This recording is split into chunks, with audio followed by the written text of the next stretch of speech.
Gonna line up ban number 1. And there's, ooh, that's a, you know what? Did not pin that one. There's LeBlanc first ban by CLG. Huh. Yeah, that's a little bit surprising, but LeBlanc going to be taken off the table. Has not been played by FlyQuest yet this split, but maybe something that I think that Pobelter will be going towards, as you know, 2 of the 3 champions he's actually played this split did get, well, nerfed heavily, Salas, and then also changed completely Rise, and we haven't really been seeing Rise at all. So, you know, if you think that, okay, well, he's not going to play either of those, where is he going to now? This may be something that Pobelter has been using in scrims, so it could just be more of a targeted pick. The Karma, as well as Sejuani, is feeling like pretty standard red side bans. Yep. No one really wants to give those away as the first pick. It's been mostly things along the lines of Aatrox, Aurelia getting first pick blue side, you know, so far on this patch in NA and abroad. But we'll see if that does remain consistent. Also, Sona will almost always eat a ban in a lot of these drafts, so it's actually CLG to take it away on the blue side here. FlyQuest really counting down. Actually going to go with Syndra, so there's already some mid laner fighting going on before we even get to the picks. Yeah, very interesting. You know, targeting that Syndra here for Power of Evil. Power of Evil, you know, certainly does like the Syndra, but is also very comfortable on a variety of different champions. You know, 2 Victor, 2 Orianna plays as well. Thus far this split. Yuumi going to be taken away.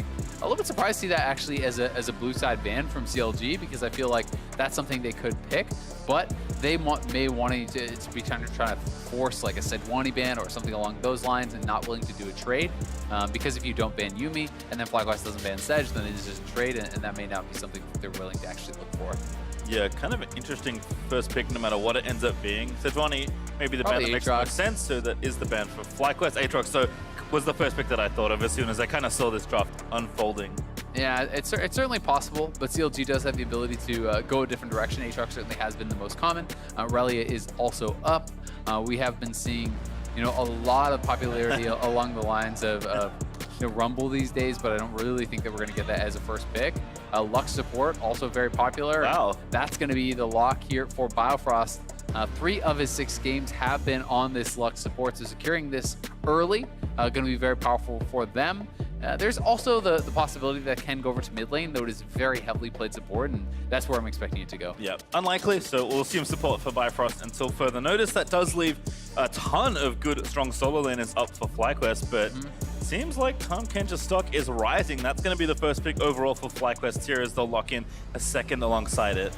Yeah, so the interesting thing about Tahm Kench into Lux, obviously everyone does kind of focus in on, yeah, you can devour someone out of the binding. That is great, certainly, but one of the things that you don't really deal with as well is in the later stages of the game, the shield just becomes so enormous in a team fight that, you know, Lux becomes this super powerful shielding support with 5 points in W. If you're hitting everyone, you know, back and forth with that shield, it can be an incredible amount of additional survivability in those team fights, and Tahm Kench can't really do anything about that. It's much more defensive. It is about playing towards those side lanes. So pairing it with the Aurelia makes a lot of sense. A Renekton as an answer into the Aurelia, extremely hard matchup for Aurelia in the early, you know, stages of that game. Renekton can really bully you around. This could be Aurelia, you know, top is where we're expecting, because it is Viper, but there's always the possibility of it going mid to Pobelter. Certainly expecting this to be Renekton versus Aurelia top, though. Also finishing their bot lane rather than give Wiggly jungle priority is kind of the other decision CLG had to make there. So Skana now for Santorin, as they'll grab a jungler for themselves. So be interesting to see where Wiggly gets pushed down to. Certainly has had the most success on Sejuani this split, but capable of playing other picks, I'm sure. Yeah, I mean, there's still things like along the lines of like Trundle is still available if you want to actually go towards that. You know, Wiggly has played Rek'Sai, he's played Jarvan. You know, we really can't ban out the full jungle pool. There's just too many champions that are pretty viable these days. Zac also, you know, just recently got some buffs if people would be interested in going back in towards that. Not sure we're going to see it here, but, you know, J4 still available, could easily be the target. Depends what they really feel that they need. I think you're definitely going to be wanting to draft for a strong 2v2 top, which is why FlyQuest is targeting the Elise and the Olaf. That is less about the jungle matchup and more about how does Aurelia not die over and over in this game. So they are going to be targeting that. I do think Jarvan can kind of fulfill a similar role as can Rek'Sai, but they are certainly not as powerful at pulling off, I think, those early dives on the top side. Turtle also going to lose Ezreal here. So kind of that safe, solid option going to be taken away. Would love to see Turtle Jinx again. It was something that in spring they pulled out a few times and looked quite good. Yeah, I think it would make sense, right? And you know, if you're going to be going up against Sivir, you're going to be getting pushed in. There's a couple of different options here, kind of just farm for farm. Lucian, I'm actually really surprised that we're going to get a Lucian paired alongside a Tahm Kench. I think that is very rare that you get this kind of a marksman who wants to play so aggressively paired alongside such a defensive support. Generally Lucian wants to be going forward, wants to be brawling and fighting constantly. Tahm Kench want to just sit back and kind of keep you safe and allow you to farm. But if you're just splitting farm against the Sivir is going to be extremely happy about that situation going up against the Lucian. So we'll see if FlyQuest are going to be able to use this in a kind of a unique way. Maybe just utilize the Tahm Kench to allow the Lucian to kind of be dashing in on his opponents, looking for trades there. Victor, pretty signature pick here for Power of Evil, so not too surprising. Good call on Trundle as well. That is what Wiggly goes for in the jungle. Nico also left up, so snapped off there by FlyQuest. Very interesting. So expecting AP Nico mid, things could get swapped around this, but I mean it could be on hit. The thing is, you can also kind of swap things around trying to match lane for a lane, and it does become a little bit of a guessing game where we may see down to 20 seconds people are trying to swap. Because Victor is a great matchup into Nico, and that becomes very difficult for Nico, especially on hit becomes completely unviable. You have to go for AP and try to match along those lines. And likewise, Renekton is great into the Aurelia, so I do think that if the matchups don't change, last second swap. Very interesting. There's still also, mind you, the possibility of, even though they're having Victor piloted by Power of Evil, that's his comfort, they can just lane swap. And we're seeing more and more of that, where people are just kind of playing these musical chairs where they're going back and forth trying to find preferential matchups, and the opposing team is also just lane swapping over and over to try to avoid them. I would not be surprised to see that at all this game, because I really think Renekton is going to want to be going up against this Aurelia. Yeah, I think matchup-wise, we certainly want to see Renekton into Aurelia and Victor into Nico, at least on the CLG side. But pilot-wise, I think they've picked the right players. PoE, tons of Victor games on his resume in professional play, and of course, Ruin, capable on these kind of aggressive champions as well. So I agree, I think we are going to see some maneuvering. So certainly look to see what happens around level 1 as potentially vision and scouting is very important in these early levels. Yeah, pretty interesting drafts here, honestly, on both sides. The Lucian Tahm Kench, pretty unexpected from me.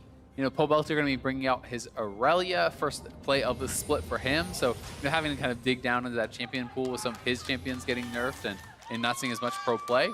But a 4-man invade looking like CLG going for one of their signature moves. This always kind of has been a CLG thing, looking for these level 1 plays. But Viper is playing this so defensively, already pre-warded the bush and is standing back. So this to me is preparation, kind of scouting, specifically for CLG. That you are so ready for that invade. That is a very smart move. And whether that is credit deserved by the scouts, like the coaches, or that is a player adaptation, either way, they definitely deserve the credit there. And they are actually going to give the experience as well to Ruin.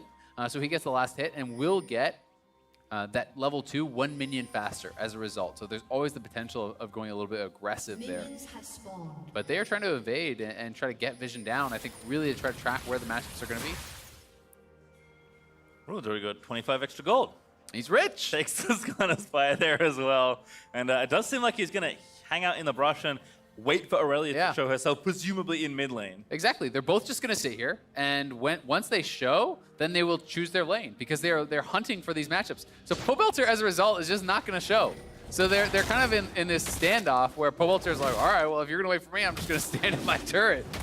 If you don't play League of Legends, neither will I. So they are going to kind of guess, though, that it will be Pobelter in the mid lane. They will guess right. So it is CLG getting those preferential matchups thus far. Ruin playing mid, and it will be Power of Evil playing top on that Victor. So we'll see if the musical chairs continues, but certainly CLG get their lane assignments where they want for level 1. Yeah, definitely gonna be happy about that. Also worth noting, it is Comet on the Lux. This is not Airy. This is not Guardian. We have seen Aftershock a lot as well. So, this is the kind of most aggressive type of setup that you do see. Traditionally, it's almost always been Resolve as the primary runes in pro play, you know, either Guardian or Aftershock. So this is more about harassing the lane and winning this lane. You know, when you are playing against Tom Kench doesn't really have much of an all-in to speak of, so they're feeling comfortable to just look for the Comet. Comet is hit confirmed by your E because of the slow that it does drop, so CLG is going to be trying to push this in. You proc the lethal tempo with your Boomerang Blade or your Ricochet, then you just auto-attack, you shove in the Lucian, and then you have Lux to harass you under turret. So it seems like a great 2v2 for CLG. And Turtle, you know, maybe in a little bit of trouble in that matchup as the Lucian who wants to play aggressively, but likely not going to be in a position to do so. As you mentioned as well, Viper basically priced in to going for AP, so goes for Augment. Effectively confirms that. We'll see the GOP Twin Shadows kind of thing going on there as Ruin. Bit of early aggression here, trying to get the wave shoved in. Does have the ward onto Santorin, who's now going to sweep it out. But Ruin is resetting the wave now, so it will be safe from any jungle attention. Yeah, and as you see, Pobelter just going to kind of have to wait under turret, you know, for those minions to CS. You have to be very careful about Renekton. The early power on this champion is certainly very, very high. That being said, it's I would say less of an abusive matchup in mid lane than it is in top because it is a shorter lane. So Pobelter has more of an ability to kind of just play safe and try to farm it out under his turret. That's likely why FlyQuest just decided to just keep Pobelter mid with the Aurelia regardless. If you are in a long lane, it's much easier for Renekton to set up a bit of a freeze and then actually engage on you when you try to come and break that. Santorin, though, playing top side of the map. It looks like they will just be trading scuttles, and Power of Evil playing pretty defensively, you know, as a result, but everything going very well for this CLG 2v2 on the bottom lane. You know, they've already almost gotten their first turret plate a couple minutes into this game and just going to be ramping up this pressure. And the other kind of added bonus is we've seen a number of games this split where Lux is really struggling to actually proc the Spell Thieves, where she wasn't in a position to actually be farming up, you know, effectively with that gold. But if you're pushing in, you can just proc it on the turret over and over and over, and Tom Kench is easy pickings to just farm off of. So he's already sitting at 183 gold earned on the Spell Thieves and should be able to kind of keep that up very easily throughout the game. Going in now, Wiggly gonna get the pillar down. Pobelter trying to shake off some of the damage with the W. Good flawless duet, finds the first stun. Double TP in mid lane, but also we got Wadid roaming in as well. That's gonna be ruined. Flashing out there, but what a double root by Viper. Gonna find it now. PoE gonna be the next target, and Viper grabs that as well. That was so well timed from Viper, absolutely insane. The frame perfect root pretty much there on Power of Evil as he TP'd in. Gets him, gets Ruin. They get both the kills, and Wiggly now even in trouble. FlyQuest with just such a great move towards mid lane. Ruin going in though. Wants to try and finish this off, and Firefrost that grabs the last hit. Yeah, Pobelter overstaying his welcome a bit, does give back an easy kill there, but the initial play was so well done from FlyQuest. Wadid had the early base, and he just runs straight mid with his jungler here. So, you know, not expecting the additional member coming in here from FlyQuest. As soon as they see Tom Kench, TP starts. But then you see Santorin, and you're like, uh-oh, we're going to be down in numbers perhaps regardless. And look at that root. Instantly hitting the root onto both of those solo laners. Gets them the kills to start that one off. And then they stay around, you know, pushing this in. Pobelter's still very low on health. And the TP just comes back in from Ruin. They want to shove it out, and he goes down, and now Pobelter trading with Ruin again. Yeah, Ruin not deterred. No. Despite what happened before, he got it. Assist gold. He's still playing aggressively here up against the Phage. It's done. I mean, really no major items completed for the Renekton, but still up about 12 CS. Trying to play aggressively into POB. Yeah, the gold's going to be fairly comparable. Pobelter is a little bit ahead, you know, thanks to that kill he did grab, so that's going to be feeling very good for him. But, you know, Ruin needs to continue to play aggressively. This is certainly a matchup where you want to be in the face of your opponents. You can see the incredible slow that also goes on with D there when he does devour up Wild Turtle. So, you know, certainly some of the defensive capabilities are lessened, but, you know, Turtle popping out of that Tom Kench almost immediately, that is another patch change. So the delay certainly very good. Oh, Ruin took a tower hit as well. Now pops the ultimate. Here's Santorin, level 6, gonna find the first stun. Wiggly gonna try and cut him off. A decent pillar as they look to turn it back around, but Wadid's over the side as well. There's the Impale. Ruin getting low, but he spins around that button. Oh, the shield! With the shield! Healed down as well! And Wiggly able to turn it around and grab the kill. Oh my god, FlyQuest got way too greedy there. If Santorin just committed the ultimate immediately, I think that's a free kill, but instead he thinks, okay, we can just grab this kill. No problem, I don't even need to commit the ult. Then he gets stunned up, the pillar splits them up, and Biofrost on their own flash, shield, and heal comes through. They lose a kill, don't even trade one over. That is massive for CLG, and now they're on this Infernal Dragon. They want to try to burn it down here. They will be able to get it. Yeah, big swing in the game here for CLG. Getting a lot out of that, where FlyQuest had come out pretty far ahead in this initial play. So let's watch this one more time. I do think if Santorin just immediately commits the ult, he should have been able to get it off. The first power shot comes in, Santorin hits him with the E. If you've just pre-channeled your ult, I'm pretty sure that will just go off even through that stun onto Ruin. Instead, you know, the stun comes out, delays it, the pillar comes over, buys enough time for flash, shield, heal. The second part of that shield comes through, and that is a tilter for FlyQuest, not able to knock down Ruin. And paying off certainly, as Bifrost with a nice roam also gives his team the Dragon. Santorin had no ult and no health left, so not much he can do, even though Wiggly didn't have his smite for the objective, which is why it looked a little hairy at the end there. Santorin, though, is at least stealing away the blue buff, so it does take that away from CLG's side of the map. Yeah. But kind of the early game plans going right now for CLG. Yeah, and Biofrost, you know, certainly a big beneficiary of this. You know, he's made 2 roams to mid, you know, saving his teammate on the second one, getting a kill on the first. You know, has the early Frostfang as well as the Fiendish Codex, you know, going kind of this more aggressive style with the Comet, and has been looking really good thus far. That roam was so big. You know, they need to make sure that Ruin is in a position to continue winning this lane, to be winning that 1v1. That is why you picked this champion. So, you know, really want to be making sure you're protecting him. Unfortunately for CLG, none of the kills have gone to Ruin, so, you know, not really ahead in gold. But they can still be pretty happy about how things have gone overall. That being said, Viper doing very well in the 1v1 on top side. You know, he had that great TP in, got a kill and assist, and he's up 20 CS, so things looking good for Viper. Good bind there, though, but Wadid instantly with the Devour. Gonna make sure Santorin gets out safely. Still a lot of proactivity from junglers and supports on either side here as CLG lining up to clear vision on this right-hand side of the river. Also, both marksmen have been farming up kind of as things have developed. 6A still up about not quite 10 CS, so his perma-pushing ways in the early game have worked out well. But really, just all the activity around the center of the map has been the big story so far. Yeah, they've managed to just keep the loss to 1 turret plate thus far on the bottom side. You know, thankfully, I think that is partially because Wadid just decided to roam, so Biofrost is matching. You don't have that non-stop push. Sivir can't push 1v1 against Lucian. That is too dangerous, so... Ooh, they just saw the Nico. Ruin actually snuck up here. Now gonna pop the ulti. Big Fury heavy stun.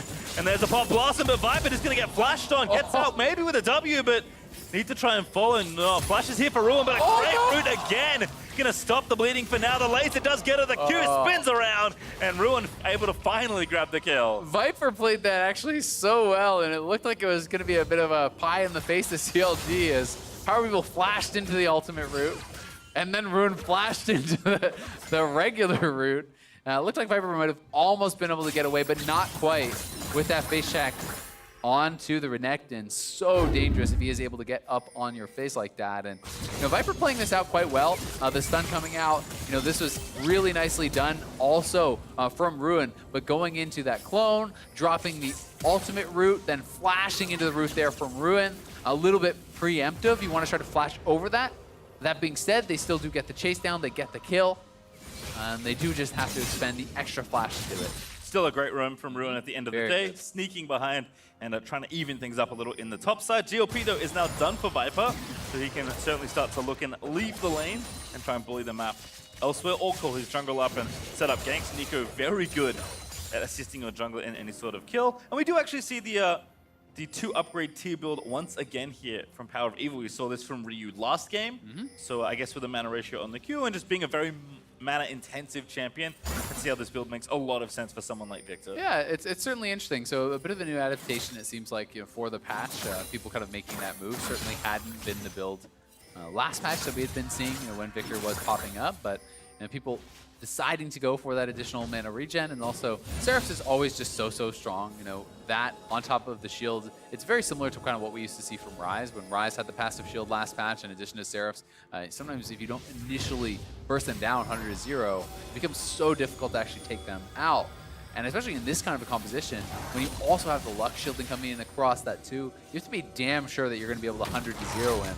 And against, you know, this sort of a team, you know, the first kind of punch of the fight from FlyQuest with the Nico ultimate and the Aurelia ultimate and all these things coming through. They have to burst someone down, it feels like. Well, we'll see. Maybe that come into play around this Drake fight, because Infernal is up in 2 seconds for the taking.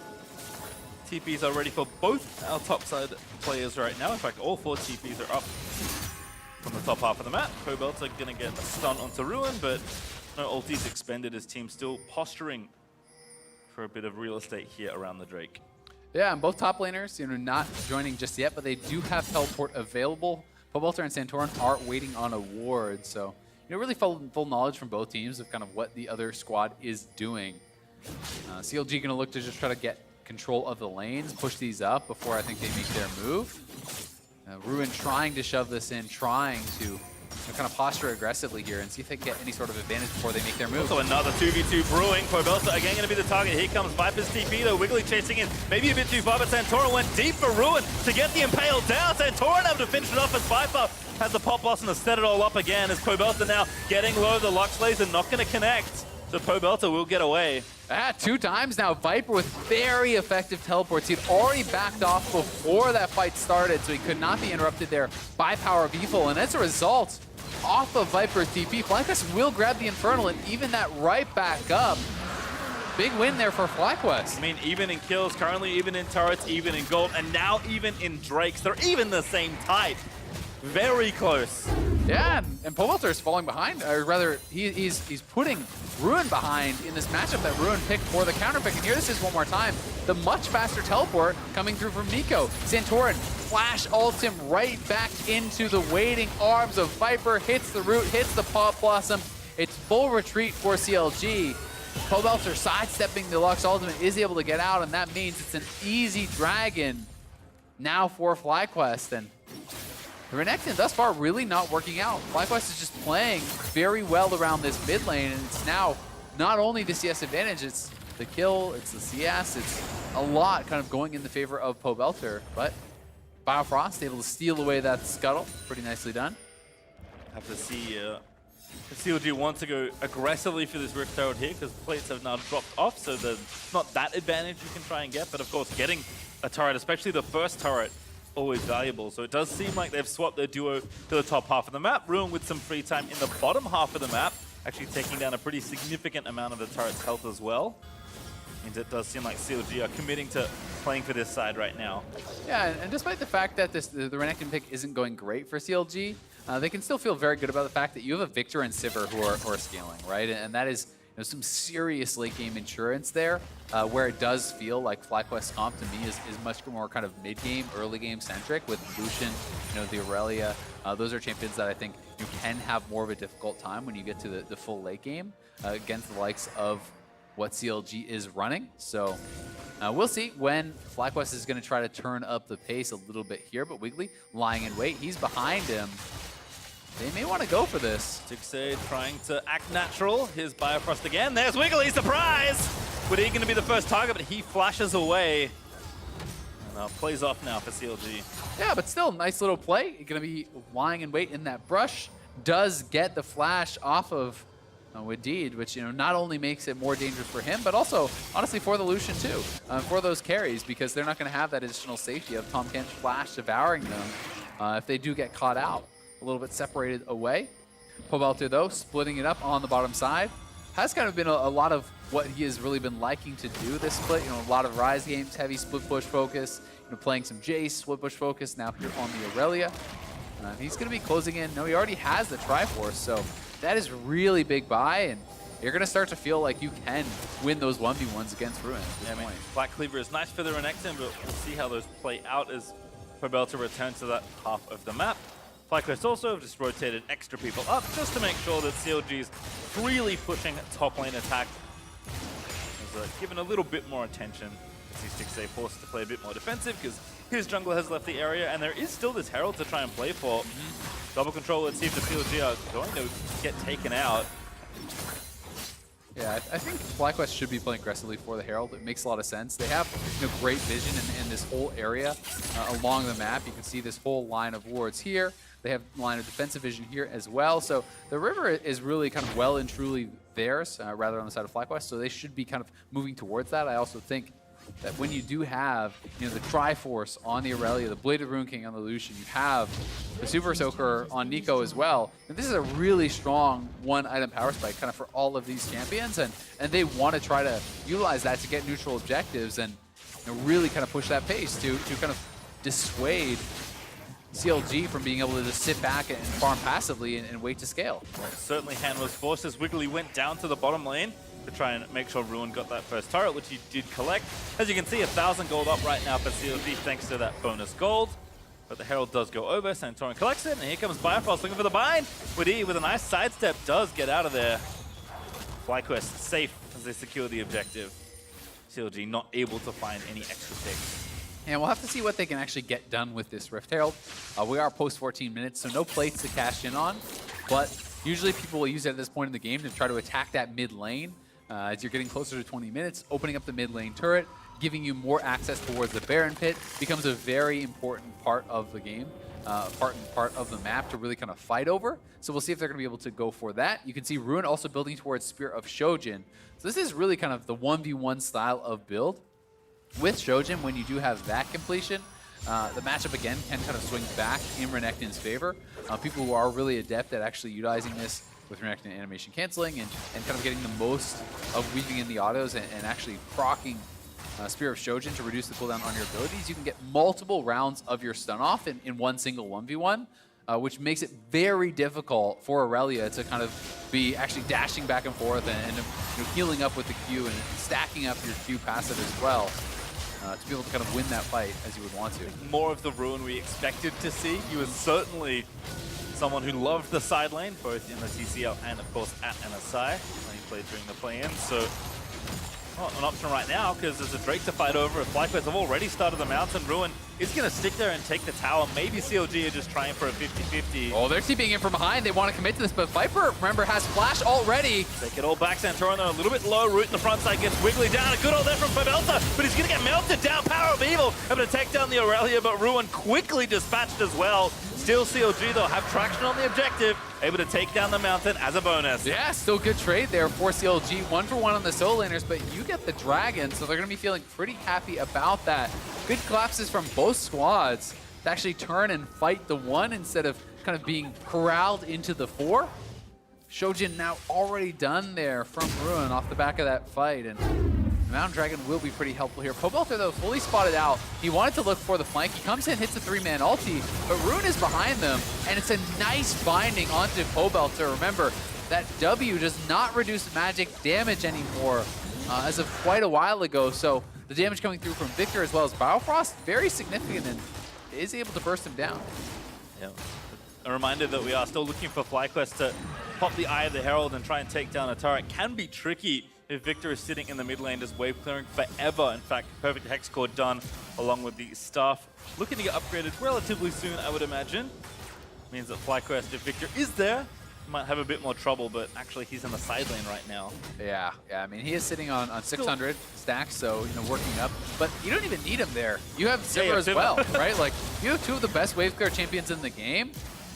FlyQuest basically have to kill them before they can siege or get the Baron before they can siege. You can't just walk up to a turret and expect to be able to do anything. So I do always like when teams are kind of taking that into account. If you're going to commit to a split push style of build, a 1v1 style of build, Shojin can work in teamfights, sure, but you'd generally rather have Asterix because it's harder to get enough auto attacks off in a teamfight to get the full benefit out of this item compared to a 1v1. So you have Ruin, commit to a 1v1 style of build, then you have heavy wave clear on 2 champions, and you use that to buy time, but it's a 2-man collapse. You're down on the bottom side for Power of Evil. The great equalizer, Predator Skarner into the Pop Blossom after the Impale. Goodbye PoE, but play on the top side instead onto Pobelta. 3 members of CLG looking to chase it down. It's Wiggly with a flash Q that's able to grab it.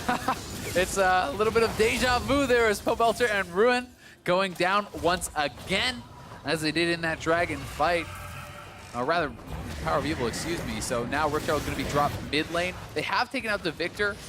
We did see Stixxay actually going back to base, so no one here to wave clear just yet, but don't think they're going to be able to knock down the turret with this Rift Herald unless they have more members coming in. They are kind of committing to it now with Wild Turtle coming around, so they will eventually get it in trade for the top lane tier 2.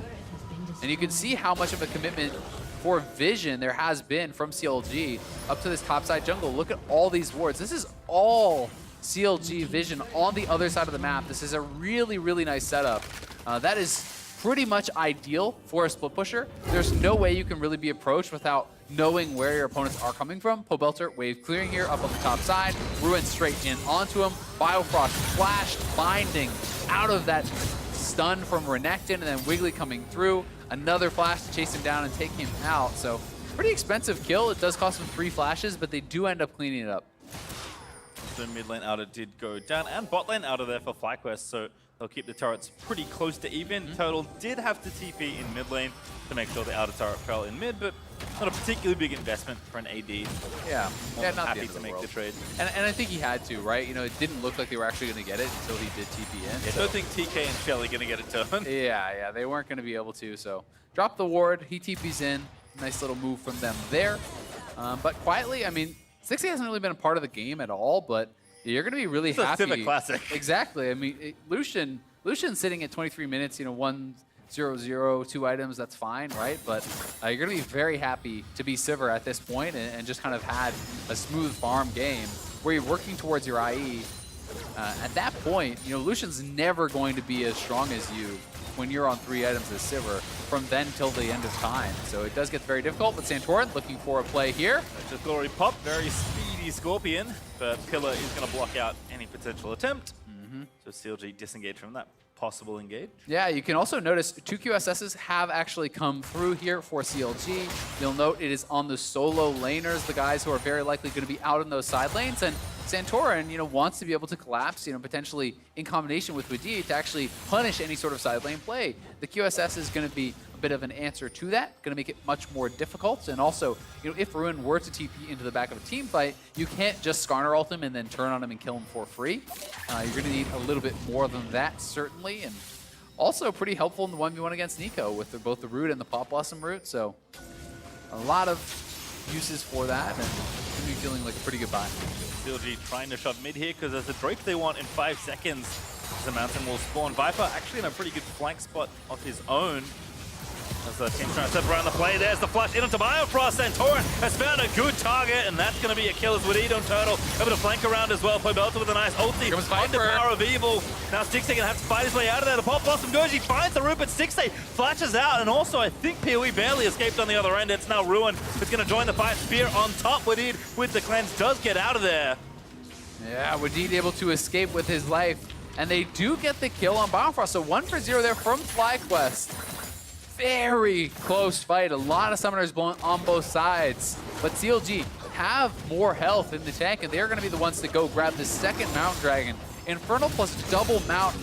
The threat of rushing down a Baron becomes very, very real now. FlyQuest will have to keep really good tabs on this Baron. So Biofrost stepping forward, wants to clear. He'd already used Illusion Singularity to check around the corner. Doesn't have eyes on Santorin, who commits the flash ult.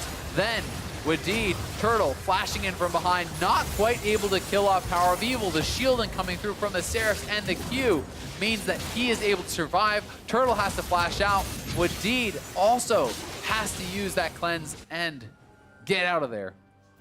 But he did, FlyQuest, at least get the kill. They don't get the Drake, though, so I think CLG will be pretty happy with the trade, all things considered. Yeah, I think especially because it's just a support kill, not the end of the world, no big shutdown, no one, they're super important off the map, so, Biofrost goes down, but, it gets harder and harder. I really do feel like for FlyQuest, the onus is going to be on them to be able to create some sort of a great flank with the Nico or some sort of an amazing pick here from Santorin, but, CLG are going to have very quickly a 3-item Stixxay here on Sivir. They have the late game from Lux, which is so incredibly powerful for support with this AoE shielding. And Victor plus Sivir can just melt through pretty much everyone in combination with a Trundle who's going to ult your frontliner, so they're even squishier. It is very, very scary to kind of fight forward into this CLG team. And on that, I think the game is on this Tahm Kench. We've seen this from Liquid already today, where you need to be able to use his ultimate effectively to try and make plays around the map, because that's one of the reasons you draft Tahm Kench. And with Wadid coming up his first game here with the LCS team on stage, that's a lot of pressure to put on a player, because FlyQuest don't have that many other options to try and find a good fight. Yeah, they certainly don't. I mean, just using the pillar to step up and actually get some damage down on this. Oh, he's just CC'd forever. Goes into station. Just turn on Pobelter now. Sivir pop, gravity field not up here. But Pobel's going to try and find his way out. Ooh, good stasis actually going to buy a bit more time, but I don't think it's enough for Santorin. Got his legs caught in a light binding. Yeah, now they could potentially just go straight to Baron. I mean, you have double Mountain here. You could threaten to run this down, so they're going to shove out mid. We'll see if they do decide to go for it or just try to get some more vision, but you can see how annoying those zoning tools are. CLG have done this a number of times throughout the season now.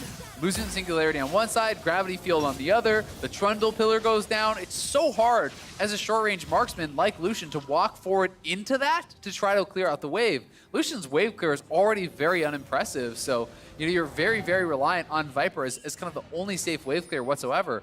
Aurelia can't do it, Lucian can't do it, and now CLG are on the Baron here. They're looking to get this Baron and try to secure the game for themselves. Santorin has no flash, mind you. He'd have to run straight through the Victor to get into this pit. And Power of Evil actually went back and bought his IE for the fight Viper as well. Weed. They're flanking. Ruin also trying to find something. I think the Baron's going to be CLG's, but can they get out safely? Light binding onto Santorin prevents that. Power of Evil even looking to chase down the Nico. Here's Ruin looking for the flank by Santorin for the stun. Scorpion locked up with the Impales. The Shield going to try and keep him alive. Into stasis he goes, but great ult from Bio, almost enough to get the execute kill. But now FlyQuest are on the wrong side of the map. Yeah, exactly. CLG just need to push, but they're chasing down Pobelter. Silver ulti again. Ruin finds a stun. Pobelter off to a minion, trying to get his way out of there, but blocked up for too long. Wiggly able to chomp him down. It's CLG with Baron straight down mid lane. Yeah, and I mean, this is honestly a Baron that you could just end the game with potentially here. The wave clear is so poor on the side of FlyQuest, even without that Baron buff. They are really going to struggle to actually stop